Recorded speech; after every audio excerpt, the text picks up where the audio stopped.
This is what the shelter itself looks like. Pretty nice. Has a nice little bench and the logbook. So there's this nice chair in the shelter here, and I decided that it'd be a good idea to take a little bit of a slow morning. I was just reading the logbook. Turns out that other people thought New York was hard too.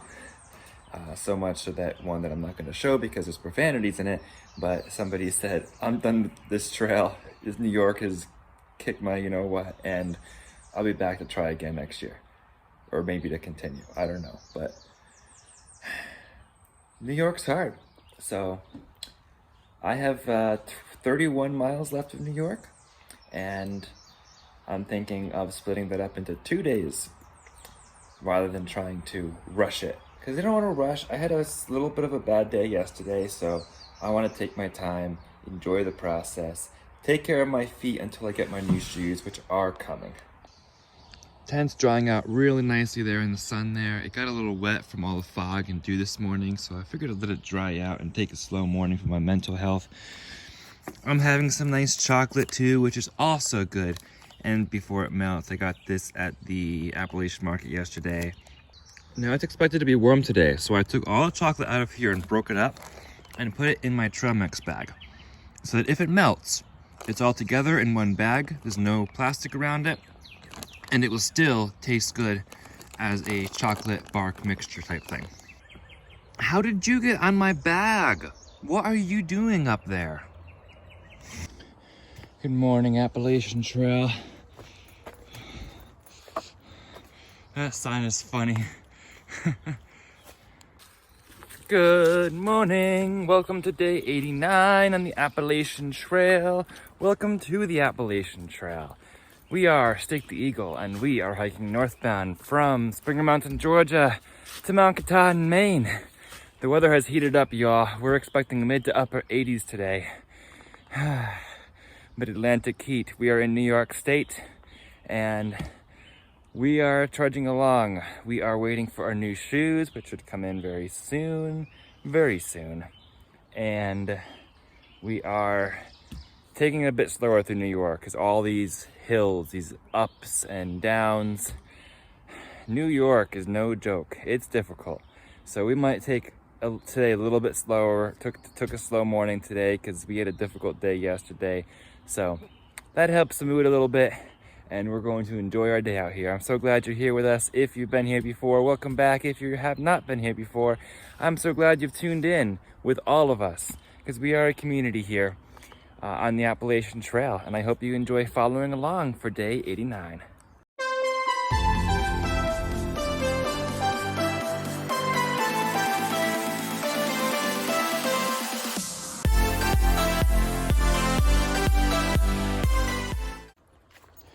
We have a very small goal today. I'm thinking just 13.5 miles today, because I don't want to push it. I don't want to push my feet. There's a shelter at 13.5, or there's a shelter at 21 miles. And I'm not sure I have 21 in it. I haven't done 20 miles in 10 days. So I'm thinking just pushing it light and taking care of my feet, giving myself a little bit of a rest. And then it'll leave like 18 miles to the border of my home state of Connecticut the next day, tomorrow. What do you think about that? I think knowing you all, you support that.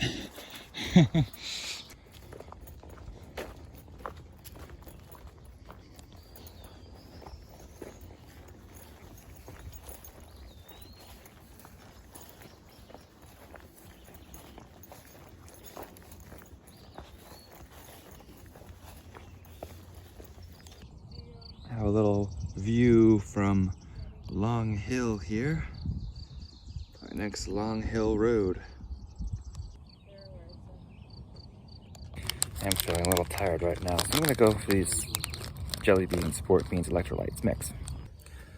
Wow, you all, coming down from that mountaintop, and there was this woman up there who says she comes to the mountain every single day, every single morning. She lives right in the area to pray.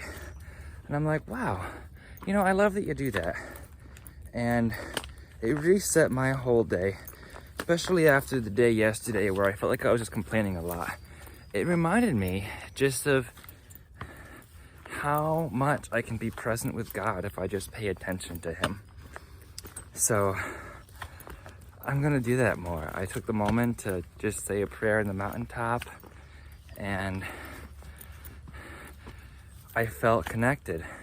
And after my phone call yesterday with God, if you watched my video yesterday, I think God is putting these people in my life, just like this random woman on the mountaintop who came up there to pray. I had a slow morning, and if I had gone out early, I wouldn't have met her. The timing just worked out perfectly to just meet her in this moment right now while she was up there. God works in mysterious ways and in wonderful ways, and He's reaching out to us. You know, there's always been hate in the world, always, since Cain and Abel.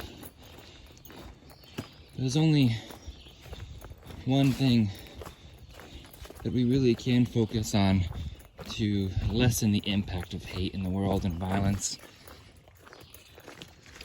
and that is to love one another. Be the one to stop hating your neighbor. Be the one to stop perceiving some group of people as evil because they're judging a whole group of people. For example, Russia versus Ukraine, or Israel versus Palestine. I'm not going to talk about them, but a lot of people right now are seeing one side as the evil ones. Love everyone. Love your neighbor, no matter who they are. When we spread love and kindness to the stranger, it lessens the impact of hate. And if someone wrongs you, instead of hating them or paying them vengeance, trying to get them back, give them some time. Let them experience the love of forgiveness and be shocked by your response. Say, it's okay, I want to hold you accountable. I still want this wrong to be righted, but you know what? This is not going to affect our relationship. Sometimes even those who are close to you might not assume that you love them, so tell them. Tell them that even when you need to yell at them for something, try to eliminate that, but even if they get in trouble for something they did, or even if you've had a stressful moment, remind them that you still love them anyway. People need to hear that.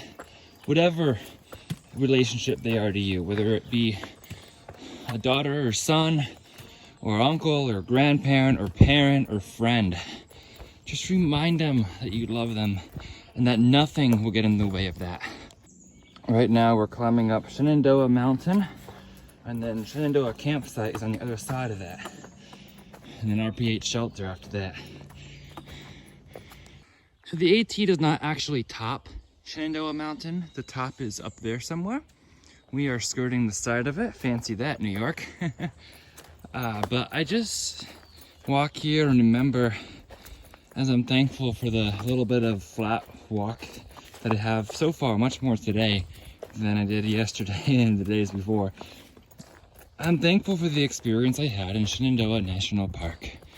That was a profound experience when I was walking most of it with Frizzle, and I had some meditation moments where I just was so thankful for being out there and appreciating the beauty. And I'm renewing that today. You know, on a through hike, this feeling comes and goes. Sometimes we're not enjoying it. And I'm here to share that piece with you too, when I'm not enjoying it, because I'm not gonna fake it for YouTube or you guys or anything. If I'm not enjoying it, you'll know. Or if I'm not feeling it, you'll know. But also, when I'm having magical moments, you'll also know.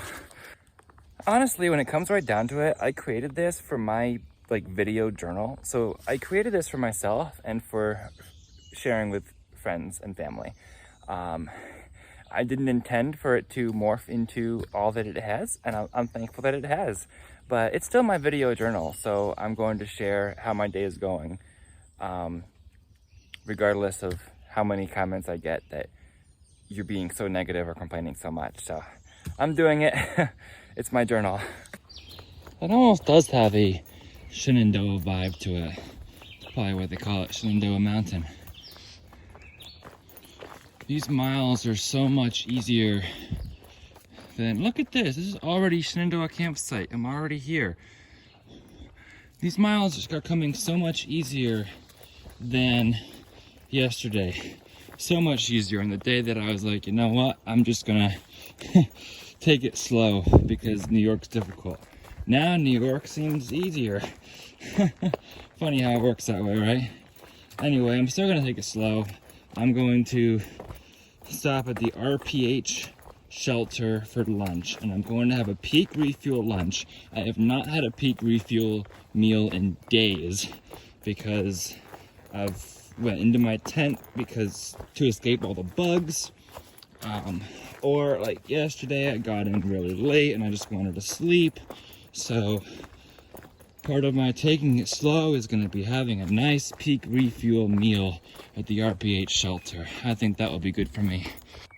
I came to the Shenandoah campsite 1.5 hours after I left the beach shelter, the Cannabis Lake Beach Shelter. So I was on fresh legs, of course, but goes to show how it seemed so far last night, and then I got to it without much difficulty this morning. I do think mental attitude has something to do with it too. When I have a better attitude, the miles do go quicker too. Of course, the attitude that makes the miles go quicker is the attitude that does not care about the miles. Funny how it works that way, right? Also, I was feeling really tired up at the top on that mountain where I met the woman, and I had some electrolyte beans, and they do their job.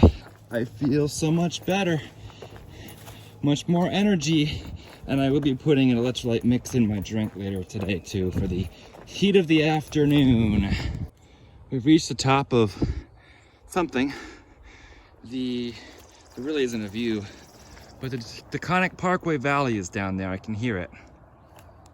If y'all would believe this, to stay hydrated today in the mid 80s, I'm pulling out my knock bag for the first time to get some water from this mountain stream. First time since Pennsylvania, which shocks me too. But there's been so many water caches and delis to fill up at that I haven't needed to. In case you forgot, since it's been so long, here's my knock bag.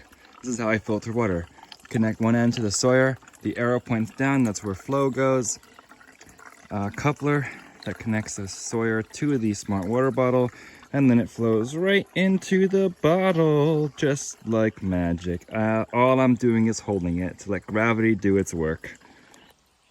I'm also filtering before I get to RPH because the stream after RPH is right under the highway, so I don't want the highway water. I want the mountain water. So far in this part of the woods, there's no black flies and there's no mosquitoes. The only thing I'm dealing with is the big flies, which are fine because the big flies and I have a mutual understanding. They won't bother me and bite me if I'll allow them to land in my pack or my hat and suck whatever salt or whatever they need. So they don't bother me. Just met a guy, he made me laugh. He asked me, what do you call a deer with no eyes? No idea. That's saying idea with an R, but no idea. Like, no idea. And what do you call a cow or a deer with no legs? Still no idea. Anyway, cheesy, but made me laugh. Hey y'all, there's my first Connecticut state line sign. 26.8 miles, we're really getting there. Mount Katahdin, 760. Nice. Here is the RPH shelter. Boiling my water. I'm gonna have some beef stroganoff for lunch. It's not quite 12. I have my explosion of food here, Cliff Bars. Trying to empty my beer can a little bit more. I also got this beef jerky at Appalachian Market. It's very nice. Original. Original's the kind I like.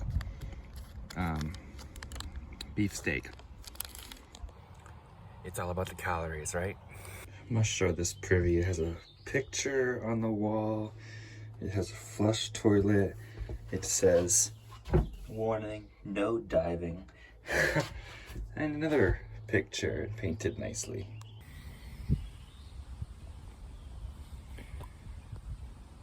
The breeze feels so nice. Maple trees above. So this is the lounge chair I spent a while on. Really nice breeze. You have really nice covered picnic table here. And then we even have a table inside and a space to get rid of your trash and your recycling. And yes, there's still somebody in the ceiling. I should look into the logbook. I see gazelle on the 15th. Gladly stay here. Bugs and Bushmen stayed here on the 16th, talking about rain and wet feet. Nichols was stopped through on the 17th, the day after. And Casper, I don't know if Casperella is Casper or not. But anyway, I just met the rookies. They're a cool couple. And there's me. All right, Connecticut state line, here we come. It's now 3 o'clock. We took the hottest parts of the day off because it is warm out. It is 86 degrees. Well, here is the Taconic State Parkway. We crossed underneath the bridge. Somebody weed whacked this and I appreciate you. Oh my. I've been walking for 10 minutes and I am exhausted. This heat is getting to me. I really don't know how so many people start from Georgia in April and May and are able to backpack this whole thing in this heat. I'm just starting to deal with it now, and it's hard. I think next year I've got to start a lot earlier. I prefer hiking in the cold. It definitely helps when the ground levels out. I just had a pretty good climb out from our PH shelter in that 3 o'clock heat. But I'm thankful that I'm where I am right now, because the first half of New York was so much more difficult and I did it in the cooler weather. If I was trying to do that now, I'd be making no progress. It may not be the hottest day of the trail. That was like 94, but it feels like the hottest. I think that's probably because it's more humid out right now. As much as you might dream that New York gets easier, I mean, I guess it's easier. It is easier. And it's a nice mountain. But it definitely hasn't stopped being, whoa! See, I can't even step up. It definitely hasn't stopped being rugged. Well, from the side of Hosner Mountain, we can see more mountains and some flat land. There's another mountain over there. I will say I like rugged terrain usually. It's just rather hot today. This is the beautiful view. Look at God's creation. More cliff blocks, lots of electrolytes today. So we're going to go down Hosmer, cross Hosmer Road, or Hosner Road, and then go up the side of Stormville Mountain. We don't technically summit either of those two mountains, but we go most of the way up and then down.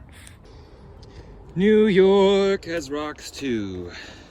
God is my rock and my redeemer. Let's do these rocks. Rock is my strength too. Solid as a rock. I would be lying if I said I could do this life without you. Even though I don't tell you all the time, God, you are my rock and my redeemer. How is this the AT right now? This part is so overgrown.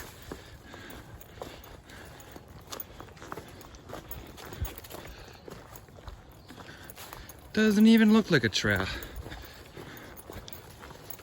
Maybe a little bit, maybe a game trail.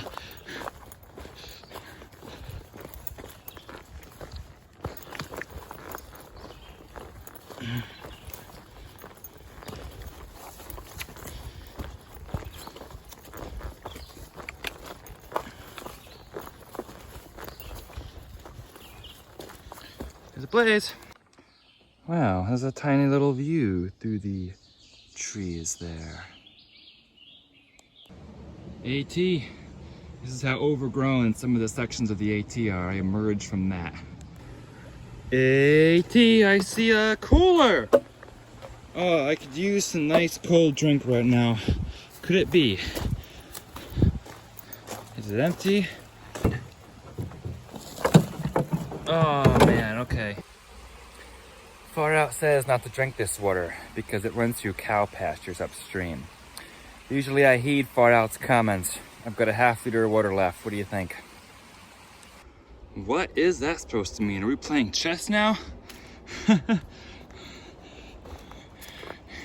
trying to do 2 ways at once to say, turn that way. Remember how I talked about filling up at delis and everything? And how it's a good idea to make sure you fill up on that? Well, there is a deli a mile ahead. And I wasn't planning on stopping there. It's 0.4 off trail, but I did not get water at that cow pasture area. And the waters up ahead are just small streams. So, if they might be able to refill my water, or I might be able to make sure I'm real hydrated, that's a worthy stop. We're still climbing up the side of Stormville Mountain. We don't actually summit it, but we come close. I don't know why we go up this high without actually summiting it. Like, what's the point? There's not going to be a view anyway, but that's what the AT's doing. Whew, I'm walking and I'm feeling tired. I think I still have been drinking enough water, but I could definitely use some more. I have about a ¼ liter left that I've been conserving. And there's not good, reliable water before the next shelter. One more hill before the next shelter. So, keep on going. But I'm gonna plan to stop at this deli, see if I can get a refill on water. It is 0.4 off trail, but I think it'll be worth it. And maybe even get a little bit of town food there too. Maybe that'll be nice. And then it's still not 6 o'clock yet, so I still should have some daylight to push on the remaining 3.5 to the shelter. That's what I'm thinking right now. We came to the deli and I invested in a chicken parm. This is the lawn that you can tent on in the back of the deli.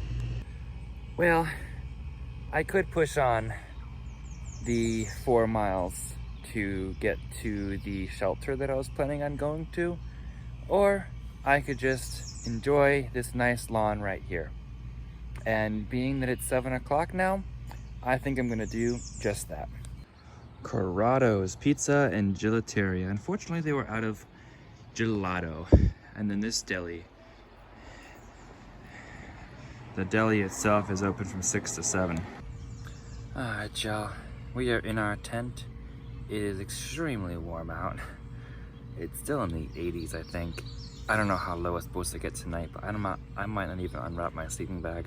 I might just use my liner tonight, or just sleep out in the open air, because it gets warmer in the tent also. So we did about 10 to 11 miles today with our break at RPH. It was a very, very nice break. I thoroughly enjoyed that. And it doesn't matter. I liked our pace today. We took it slow and steady and took a break in the middle because it was so warm out. We needed that. And we needed our cold drink and good meal tonight, and refill on water, which was great. We do have a refill point on water 7.5 miles from here tomorrow, so that's a very reliable stream. I looked at that far out, so I could count on that and drink much of the water before that to stay hydrated. Who knows how far we'll go tomorrow? It's supposed to be a warm day tomorrow too, so we'll just play that by ear. Let's keep on hiking. We're on an AT journey, and if you'd like to follow along for some more of this AT journey, I invite you to subscribe if you have not done so already, and or follow me on Instagram for some live updates. Same handle as my YouTube, @StickToEagle. For now, remember to embrace the journey, and happy trails.